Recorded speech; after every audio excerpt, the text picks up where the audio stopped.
Sénégalaises et Sénégalais de l'intérieur et de la diaspora, frères et sœurs africains,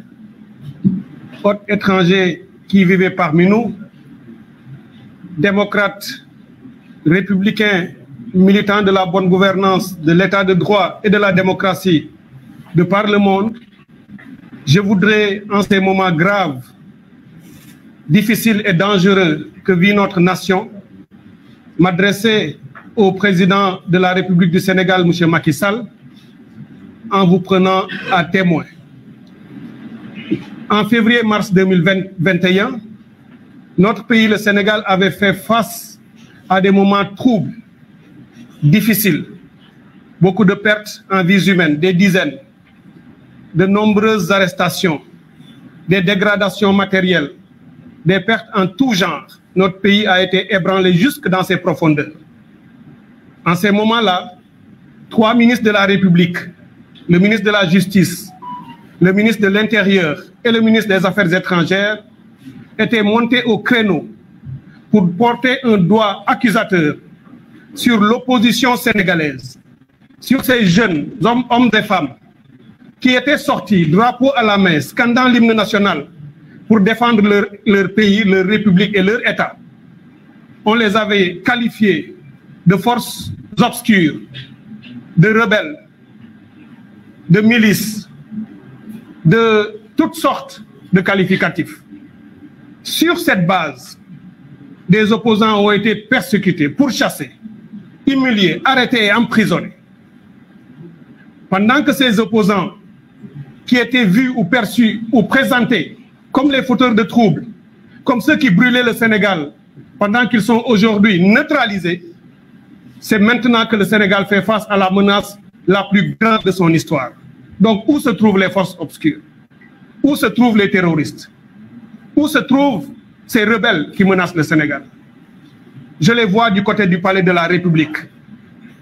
Je les vois à l'Assemblée nationale, ceux qui ont voté cette loi inique et scélérate. Je les vois dans toutes les sphères, dans les officines obscures du couple Benno Bokk Yakaar Wallu, PDS, APR, qui ont planté ce couteau dans le dos de la démocratie sénégalaise. C'est pourquoi je dis au président Macky Sall, je l'appelle toujours président. Certains de mes amis me disent, Cheikh Tidiane, cet homme ne mérite plus ton respect. Je leur ai répondu en leur disant, il sera encore mon président jusqu'au 2 avril 2024. Au-delà de cette date, il ne le sera plus. Je suis un républicain, donc je l'appellerai encore président Macky Sall jusqu'au 2 avril. Mais par l'acte qu'il a posé le 3 février dernier, cet acte consistant à signer un décret qu'il sait manifestement illégal, illégitime, il a violé la Constitution, il a violé son serment et il a fait acte de parjure. Et je l'accuse de haute trahison. S'il reste au pouvoir jusqu'au 2 avril, sans avoir organisé des élections, je demande à la communauté internationale, et je félicite et remercie tous ces pays et toutes ces organisations qui ont pris fait et cause pour le Sénégal, qui ont compris qu'il faut se mettre du bon côté de l'histoire et être aux côtés du peuple sénégalais en lutte, et qui ont fait des déclarations extrêmement claires pour dire au président sénégalais qu'il a tort et qu'il faut qu'il recule. Et je leur demande qu'après le 2 avril, que le président Macky Sall ne représentera plus le Sénégal à l'UEMOA, ni à la CEDEAO, ni dans aucun sommet international, ni à l'ONU Nations Unies, qu'il ne posera et ne signera plus aucun acte que nous reconnaîtrons. Alors cela étant, je demande au président Macky Sall, pendant qu'il est encore temps, de faire preuve de bon sens. Il ne peut pas vaincre, il n'aura pas gain de cause. Il sera défait par le peuple sénégalais, parce qu'il ne mesure pas à sa juste valeur l'étendue de notre détermination. On peut et on est prêt à tout sacrifier pour l'honneur et la dignité de cette nation. Et on le fera. Alors il a un choix à faire ici et maintenant. Il a le choix entre une petite reculade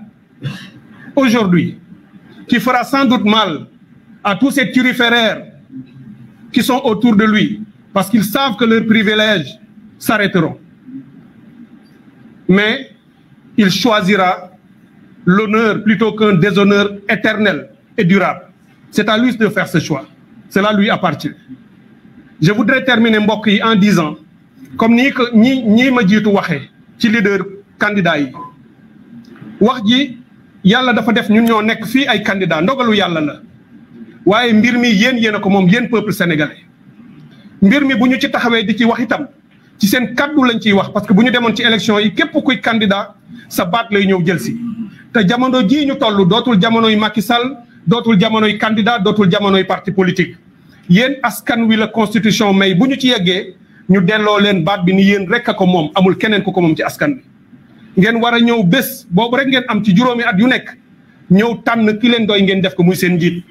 loolu la leen Macky Sall xañ loolu la leen bëgg a xañ bu ngeen jógee taxaw ci kanamam di ngeen ko gàntal te lii tax mu mën a nekk may baamtu li suma naatangoo yi wax dégg nañu li suñu kilifa diine yi wax ca Touba dégg nañu li église catholique wax ñuy ñaan bépp kilifa diine ak këru diine bu waxagul xamal ni askan waa ngi lay xaar ci nga wax nga jël position bu leer ci compte li Macky Sall def dégg nañu li syndicat yi wax enseignants yi li ñu wax étudiants yi li ñu wax dégg nañu li sëriñu daara yi wax kuréel yi ci réew mi yépp te jël position dégg nañu seen position te danañu fexe ba ñu daje ak yéen ngir ñu tabax comme ni ñu ko waxee benn mouvement bu rëy boo xam ni Sénégal rek moo ko tax a jóg su ko defee bu ñu génnee jàkkaarloog Macky Sall mu xam ni askan bi moo nekk ci kanamam loolu la ñu ne woon nañ leen ko indil ñu fexe ba réew mi di Sénégal jànkonteeg ay jafe-jafe yu dul jeex nekk ci sous-région Afrique de l'Ouest boo xam ne bii ay jafe-jafe kese ñoo fi nekk na àddina yépp ñëw tey dimbali le peuple sénégalais pour que peuple bi bañ a nërmeelu pour que état du Sénégal bañ a daanu ndax bu état du Sénégal daanoo waxuma la sous-région bii ñu jege mais Afrique ci boppam lu bare dana fi yàqu parce que ñooy réew bi ci des bu am stabilité féetee géej gi bu ñu fexee ba mu am ay trouble ba ñu fi warul dugg fi réew mi dana nekk ci guute gudul jeex mbokk yi may daaneel di wax benn pensée pour Ousmane Sonko pour Bassirou Diomaye Faye pour ñi nga xam ne jàpp nañu leen accuser leen ci lu dul dëgg tëj leen te tey lii wane na ni defuñu dara nañ leen bàyyi candidat yépp ñu ngi demander loolu solennellement ñu libérer leen immédiatement ñu ñëw ànd ak ñun continuer liggéey bii nga xam ne ñoo ngi ci nekk maa ngi leen di sant di leen gërëm. Merci président Cheikh, président d'Equifa.